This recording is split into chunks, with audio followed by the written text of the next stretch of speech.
Hello friends, വിശന്നിരിക്കുമ്പോൾ നമുക്ക് പെട്ടെന്ന് എളുപ്പത്തിൽ ഉണ്ടാക്കാൻ പറ്റുന്ന ഒരു ഐറ്റം ആട്ടോ ഇത്. ചിക്കൻ കഴുകി വാല വെച്ചതിന് ശേഷം കുരുമുളക്, മസാല, വെളിച്ചെണ്ണ, മഞ്ഞപ്പൊടി, കുറച്ച് വെളിച്ചെണ്ണ ഒഴിച്ച് കൂട്ടി തിരുമ്മി കുറച്ച് വെള്ളം ഒഴിച്ച് വേവിക്കുക. ഇതങ്ങോട്ട് തുറക്കുമ്പോൾ കുരുമുളകിന്റെ പ്രത്യേക മണ. ചിക്കൻ ചൂടാറിയതിന് ശേഷം ഇതുപോലെ നുള്ളി പൊളിച്ചിടാം. കൂടെ 3-4 കഷ്ണം ഞാൻ അകത്താക്കിട്ടോ. ചിക്കൻ മിക്സിയിലിട്ട് അരച്ചതിന് ശേഷം ഇതുപോലെ സംഭവങ്ങൾ ഞാൻ റെഡിയാക്കി വെക്കൂട്ടോ. അത് കഴിഞ്ഞ് ചിക്കൻ അരച്ചത്, ഒരു സബോള, ചെറിയ കഷ്ണം ഇഞ്ചി, പിന്നെ എനിക്ക് ക്യാപ്സിക്കത്തിന്റെ ടേസ്റ്റ് നല്ല ഇഷ്ടാട്ടോ. അതുകൊണ്ട് ഒരു ചെറിയ കഷ്ണം ക്യാപ്സിക്കം ഞാൻ ഇതിലിട്ടുണ്ട്. പിന്നെ കുറച്ച് മല്ലിയില, ഒരു പീസ് ബ്രെഡ് പൊടിച്ചത്, 1 ടീസ്പൂൺ കോൺഫ്ലവർ പൊടി, പിന്നെ നമുക്ക് ആവശ്യമായ മഞ്ഞപ്പൊടിയും മുളക് പൊടിയും ഇട്ടതിന് ശേഷം എരിവ് ഇഷ്ടമുള്ളവരാണെങ്കിൽ അതിനനുസരിച്ച് കുരുമുളക് പൊടിയും മസാലപ്പൊടിയും ഇടാം.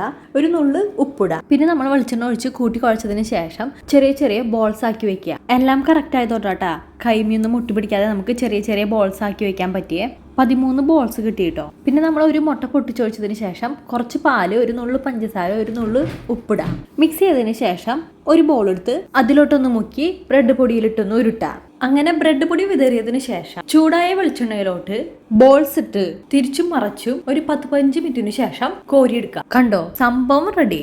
അങ്ങനെ ചിക്കൻ കാൻഡി റെഡി. നല്ല ക്രിസ്പിയായി നല്ല ടേസ്റ്റുമാണ്. എല്ലാവരും എൻ്റെ ചാനൽ സബ്സ്ക്രൈബ് ചെയ്തോളൂ.